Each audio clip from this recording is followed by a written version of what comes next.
বিশ্বকাপের তৃতীয় স্থান নির্ধারণী ম্যাচে ইংল্যান্ডের হেক্সা এবং ফ্রান্সের এক হালি 6-4 গোলে ইংল্যান্ডের জয়। তবে সেই এক হালি গোলের মাঝে এমবাপ্পে অনন্য একটি রেকর্ড গড়েছেন। বিশ্বকাপের ইতিহাসে প্রথম কোনো ব্যক্তি হিসেবে 22 গোলের রেকর্ড নিজের নামে করেছেন এবং এটিই এখন পর্যন্ত সর্বোচ্চ গোলদাতার রেকর্ড। ঠিক পিছনে আছেন আর্জেন্টাইন কিংবদন্তি লিওনেল অ্যান্ড্রেস মেসি, যার 6 বিশ্বকাপ মিলিয়ে যার গোল সংখ্যা 21। তবে এখনো বিশ্বকাপের আরো একটি ম্যাচ বাকি আছে, সেই বিষয় নিয়ে কথা বলবো পরে। দর্শক, বাংলা নিউজের এই সম্প্রচারে আমি আজবার রাজ এবং আমার সাথে আছেন সাইদ। আপনাদেরকে জানাবো আজকের ফ্রান্স এবং ইংল্যান্ড ম্যাচের যেই ঘটনাগুলো। সাইদ, আপনি তো পুরো ম্যাচটি দেখেছেন, ম্যাচে আসলে কি কি হয়েছে? এমবাপ্পে তো অনন্য রেকর্ড করেছে, ম্যাচের সম্পর্কে একটু জানতে চাই। 6-4 গোলের বন্যা হয়েছে এখানে এই ম্যাচে, একটু ম্যাচের সম্পর্কে জানতে চাই। রাজ, ধন্যবাদ আপনাকে। আসলে তৃতীয় স্থান নির্ধারণী ম্যাচ ছিল। এই ম্যাচকে ঘিরে আসলে তেমন কোনো উত্তেজনা বা তেমন খুব বড় আহামরি কিছু থাকে না, কিন্তু আজকের ম্যাচটি একটু অন্যরকম ছিল। প্রথম থেকেই কিন্তু ইংল্যান্ড এবং ফ্রান্স আশা করছিল কেউ কেউ এরা এই দুইটি দলই ফাইনাল খেলবে, কিন্তু দুর্ভাগ্যবশত তারা আজকে তৃতীয় স্থান নির্ধারণী ম্যাচে অংশ নিয়েছিল এবং মুখোমুখি যে ব্যাপারটি ঘটেছে, ইংল্যান্ড প্রথম থেকেই বেশ আক্রমণাত্মক ছিল এবং হ্যাঁ, ম্যাচের 3 মিনিটেই রাইস একটি গোল করে বসে এবং এই যে শুরু এবং ইংল্যান্ড কিন্তু একদম শেষ পর্যন্ত ছন্দে ছিল। প্রথমার্ধেই এক হালি গোল দিয়ে ফেলে, 18 মিনিটে একটি গোল হয় এবং সাকার যে আছে উনি কিন্তু হ্যাটট্রিকও করে বসে এবং পরে দুইটা গোল দেয় হাফ টাইমের ঠিক আগে, দুইটি গোল দেয় সাকা। এরপরে হাফ টাইম তো এক হালিতে অবস্থান করছিল, ফ্রান্সের জালে এক হালি সবাই ভেবে নিয়েছিল, তো ফ্রান্স আসলে হেরে গিয়েছে। তো সেই জায়গা থেকে ম্যাচের মোড় কিন্তু আমরা ঘুরতে দেখেছি। দ্বিতীয় অর্ধে কি কি হয়েছিল একটু বলেন তো? দ্বিতীয় অর্ধের প্রথম দিকে কিন্তু নামার পরেই ফ্রান্স কিন্তু একটা কামব্যাক দিয়ে ফেলে, অর্থাৎ 45 মিনিটের পরে যে 46 মিনিট থেকে দ্বিতীয় অর্ধ শুরু হয়, ঠিক কিছু সময় পরে 48 মিনিটের মাথায় কিন্তু এমবাপ্পে একটি গোল দিয়ে বসে এবং এই যে শুরু, বেশ কিছু সময় কিন্তু এমবাপ্পে গোলের পরে ফ্রান্স ম্যাচে ছিল এবং আমরা যেমনটি দেখছিলাম আসলে আর্জেন্টিনা প্রত্যেক ম্যাচে শেষের দিকে গিয়ে কামব্যাক করে গোল করে ফেলে এবং সেই ধারাবাহিকতায় মানে যারা ফ্রান্স ভক্ত যারা ছিল তারা কিন্তু ভাবছিল এমন কিছু ঘটবে, যদিও শেষ পর্যন্ত ঘটেনি, কিন্তু ফ্রান্স কিন্তু 3টি গোল দিয়ে বেশ ছন্দে চলে আসে এবং ভালো খেলছিল। মাঝামাঝি কিন্তু একটি বড় ঘটনা ঘটে যায়। আপনি জানেন যে এমবাপ্পে 2টি গোল করে ফেলে এবং যে গোল্ডেন বুটের একটি সমীকরণ তৈরি হয়। এমবাপ্পের বিষয়ে একটা প্রশ্ন করি। আমরা দেখছিলাম সামাজিক যোগাযোগ মাধ্যমে যারা আসলে জেগেছিলেন, যেহেতু আমাদের রাতের খেলা, আমাদের দেশের রাত হয়ে যায় এই সময়, অধিকাংশ মানুষই ঘুমিয়ে থাকেন। তো সামাজিক যোগাযোগ মাধ্যমে দুইটি নির্দিষ্ট দলের মানুষজন দুইটি ভিন্ন কথা বলছিল। ব্রাজিল সমর্থক যারা আছেন তারা দাবি করছিল যে এমবাপ্পের যেই গোলটি সেটি ইংল্যান্ডের জালে না, আর্জেন্টাইন সমর্থকদের বুকে গিয়ে লেগেছে। আবার আর্জেন্টাইন সমর্থকরা দাবি করছে যে ব্রাজিল সমর্থকরা তাদের নতুন আব্বু পেয়েছে। এই বিষয় নিয়ে একটু যদি বলতেন।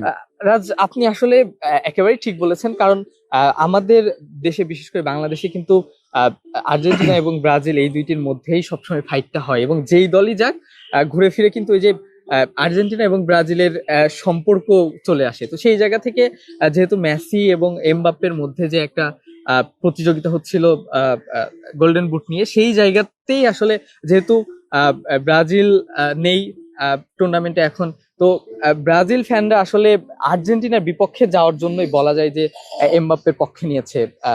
তো সেই জায়গা থেকেই যে আপনি বলছিলেন যে এমবাপ্পের গোলটি আর্জেন্টিনার সমর্থকদের বুকে গিয়ে লেগেছে, এটা একেবারেই সত্য। অন্যদিকে ভিন্ন চিত্র আমরা দেখেছি, আর্জেন্টিনার সমর্থক যারা ছিল তারা কিন্তু বলেছেন যে মেসি এটি কামব্যাক মানে এটি ওভার করে ফেলবেন এবং তার মানে সমর্থকদের যে চাওয়া গোল্ডেন বুট সেটি মেসি অর্জন করবেন শেষ পর্যন্ত, এমনটি কিন্তু আর্জেন্টিনার সমর্থকরা বলেছেন।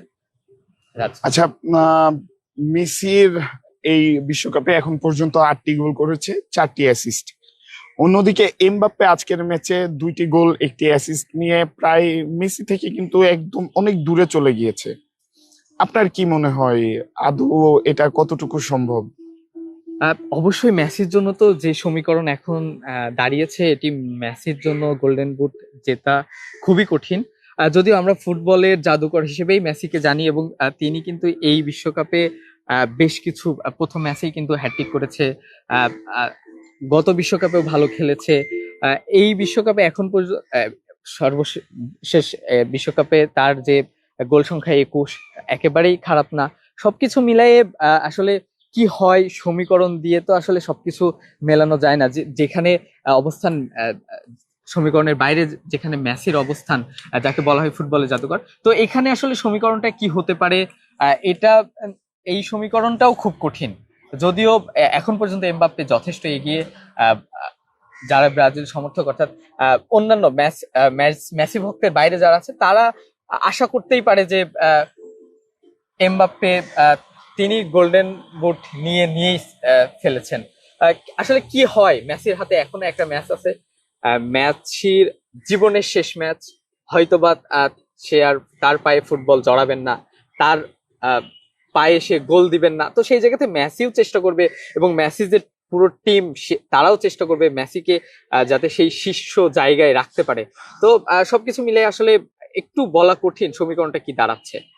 মেসির যে ট্রফির যেই তালিকা, মেসির ট্রফির তালিকায় এই গোল্ডেন বুট, এই যে গোল্ডেন বুট, এটি কিন্তু সর্বশেষ অংশ, বা এটি কিন্তু তার বাকি ছিল।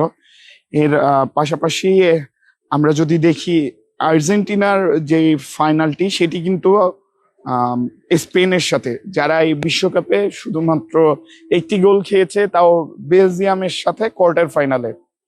সেই জায়গা থেকে কি মনে হয় উনাই সিমনের যেই জাল ভেদ করা, বা উনাই সিমনের যেই চীনের প্রাচীর, উনাই সিমন স্পেনের গোলকিপার, তার গোল পোস্টের সামনে যে চীনের প্রাচীর হয়ে দাঁড়ান, সেই প্রাচীর কি মেসি ভাঙতে পারবেন কিনা, মেসি কি 2টা গোল দিতে পারবেন কিনা, কি আসলে মনে হয়? রাজ, খেলার সাথে সাথে কিন্তু লাকও ফেভার করা লাগে। তো শুধু দক্ষতার দিয়ে কিন্তু খেলা জেতা আমার কাছে মনে হয় না খুব বেশি সহজ। তো সেই জায়গা থেকে মেসির লাক কতটুকু ফেভার করছে, অথবা আর্জেন্টিনার লাক কতটুকু ফেভার করছে, নাকি স্পেনের লাক ফেভার করছে, এটাও একটা বড় ব্যাপার।